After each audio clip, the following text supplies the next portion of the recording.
তো সবাই দেখতে পাচ্ছি আমরা থার্ড 3 নম্বর কোয়েশ্চেন, যেটা সেটের এ কোয়েশ্চেন ছিল কলকাতা এলডিএ এক্সামের 2024 রিসেন্ট পেপারের একদম 3 নম্বর অঙ্কটি আমি নিয়ে এসেছি। আমি কেন এরকমভাবে অঙ্কগুলো দিই, যাতে তোমরা থাম্বনেল থেকে দেখতে পারো যে এই অঙ্কটা পারবো কি পারবো না।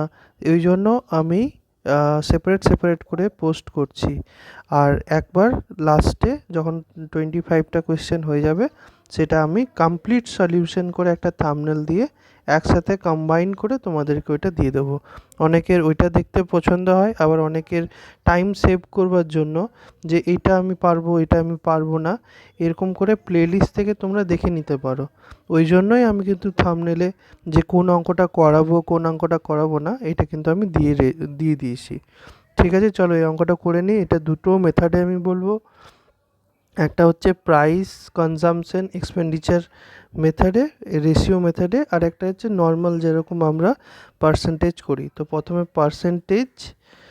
পার্সেন্টেজের মেথডটা আমি করব, আর একটা হচ্ছে রেশিও, এইখানটায় রেশিওটা করব।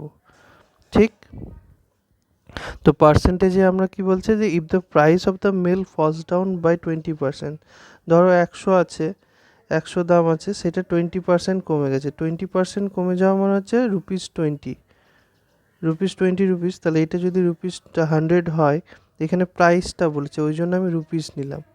ঠিক আছে, তাহলে 80 রুপিস হয়ে গেল। Then how much percent must a householder increase its consumption so as not to decrease his expenditure? আচ্ছা, এক্সপেন্ডিচার ডিক্রিজ করবে না, সেই 100 টাকাই খরচা করবে।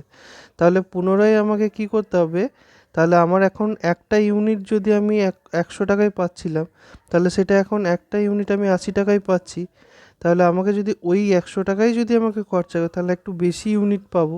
তার মানে 20 রুপিস আমাকে বেশি খরচা করতে হবে। তাহলে 20/80 ইন্টু 100, তাহলে that is equal to 1/4 into 100, এটা মানে হচ্ছে 25%। তাহলে এটা আমার অপশান সি হচ্ছে অ্যান্সার।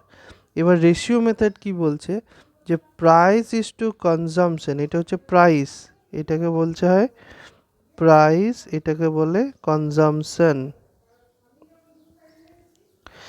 এইটা হচ্ছে এক্সপেন্ডিচার। ঠিক আছে, তো প্রাইস প্রথমে কি ছিল, 20% ফল করেছে। যদি আমি 5 ধরি, তাহলে 20% যদি কমে যায়, বা এইখান থেকে কেন আমি এটা 5 ধরলাম, 20% মানে হচ্ছে 1/5।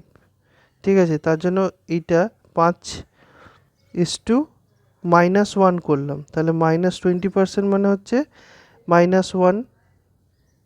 5 টাকার 20% হচ্ছে -1, বা সিম্পলি এটা যখন আমরা একটা কনসেপ্ট ভিডিওতে পড়বো যে কিভাবে পার্সেন্টেজ বা ফ্র্যাকশন থেকে এরকমভাবে আমরা কমাতে পারি, ওপরের যেটা থাকবে লবে যেটা থাকবে সেটা আমি মাইনাস করে দেবো, তাহলে সেটাই আমার কমে গেল 20%।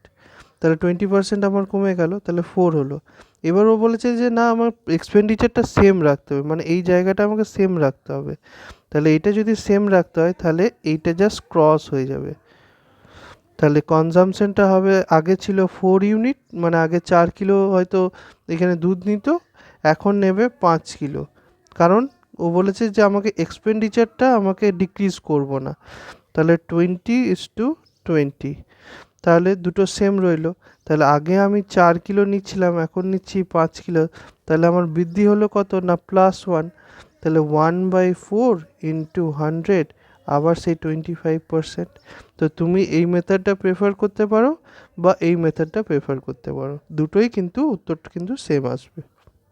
চলো, তাহলে যদি ভিডিওটা ভালো লাগে তোমরা তোমাদের বন্ধুদের সাথে সবার সাথে শেয়ার করবে, এবং আমার চ্যানেলের প্লেলিস্টে যে পড়ে প্রত্যেকটা উত্তর সিরিয়াল ওয়াইজ তোমরা পেয়ে যাবে। এবং এটা এই যে এরকম আরও কীরকম তোমরা ভিডিও পাও, সেটা তোমরা কমেন্ট সেকশানে আমাকে জানাবে। এবং এতদূর ভিডিওটা দেখবার জন্য তোমাদের অসংখ্য ধন্যবাদ। থ্যাংক ইউ, জয় হিন্দ।